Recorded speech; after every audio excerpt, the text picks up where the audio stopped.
Report బ్యాంకులకు submit చేసిండ్రు, డబ్బులు తెచ్చుకున్నారు, వాళ్ళే ఖర్చు పెట్టుకుని తప్ప మాకు సంబంధం లేదు.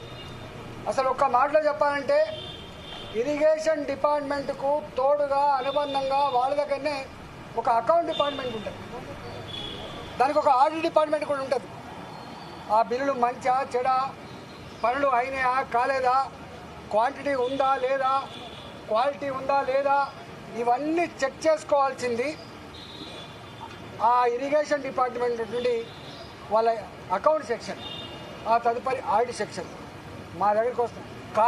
కాళేశ్వరం కార్పొరేషన్ కింద ఏ డబ్బులైతే ఉండనో వాళ్ళే నేరుగా పే చేసుకున్న మాకు సంబంధం లేదు. బడ్జెట్ అలొకేటెడ్ డబ్బు అయితే ఉందో మా దగ్గర అలొకేటెడ్ డబ్బు ఉంటే తప్పకుండా దాని ప్రకారం బిల్లు పే చేస్తాం తప్ప దాని వాల్యూస్తో కానీ వాటితో మాకేం సంబంధం లేదని చెప్పి కరాఖండిగా చెప్పడం జరిగింది.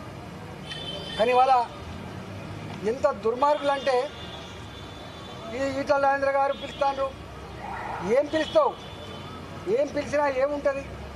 మా బతుకు చాలా ట్రాన్స్పరెంట్గా, మేము ఎథిక్స్ కోసం బతికిన వాళ్ళం, ప్రజల కోసం బతికిన వాళ్ళం. కంత మీద తుపాకీ పెట్టినా కూడా గదే మాట మాట్లాడలేం తప్ప ఇంకోటి మాట మాట్లాడటం కాదు. ఇవాళ పిచ్చి కూతలు, కారు కూతలు, ఇలా కుక్కలు లెక్క ఎగబడ్డే మాత్రం చూస్తూ ఉంటే బాధ అనిపిస్తూ ఉంది.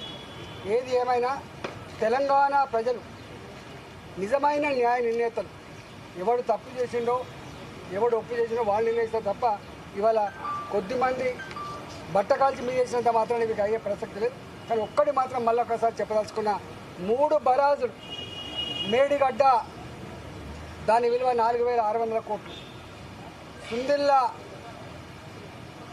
అదేవిధంగా అన్నారం ఒకదానికేమో 2,700 కోట్లు, ఒకదానికేమో 2,011 కోట్లు. నేను ఒకటే కాంగ్రెస్ పార్టీని డిమాండ్ చేస్తా ఉన్నా, భారతీయ జనతా పార్టీ ఇప్పటికే చెప్పింది నిజాయితీగా ఉండాలని చెప్పి కోరుతుంది. పార్టీ ప్రభుత్వ ధనాన్ని దుర్వినియోగం చేయొద్దని చెప్పి కోరుతుంది, చట్టానికి లోబడి ఉండాలని చెప్పి కోరుతుంది, నీకు ఇచ్చిన కర్తవ్యాన్ని ఒక ప్రజలకు బాధ్యతతో పనిచేయమని చెప్పి కోరుతుంది. ఇవాళ మేము కోరుతా ఉన్నాం. అంతకుముందు అనేక కమిషన్లు వేసారు, ఎందుకు రిపోర్ట్లు బయట పెడతలేరు, ఎందుకు చర్యలు చేపడతలేరు. నేను ఇక్కడ కూడా కోరుతున్నా, ఇప్పటికే సంవత్సరం గడిచిపోయింది, త్వరగా ఈ రిపోర్ట్ను బయట పెట్టండి.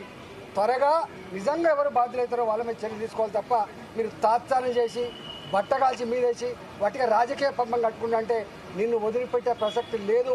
తెలంగాణ సమాజం నిశ్చితంగా గమనిస్తూ ఉంది. నువ్వు ఏ ఆరోపణలు చేస్తూ ఉన్నావో, ఏ మాటలు మాట్లాడుతున్నావో, ఇవాళ ఆ మాటలకు కట్టుబడి, ఆ ఆరోపణలకు కట్టుబడి రేపు ఆ రిపోర్ట్ను బయటపెట్టు. రిపోర్ట్లో ఏం నష్టం జరిగిందో, ఎన్ని వేల కోట్ల రూపాయలు దుర్వినియోగం జరిగిందో, దానికి కారకులు ఎవరో, తప్పకుండా దోషులు ఎవరో శిక్షించకపోతే నిన్ను ప్రజాక్షేత్రంలో నీకు శిక్ష తప్పదని చెప్పి కాంగ్రెస్ పార్టీ హెచ్చరిస్తాం.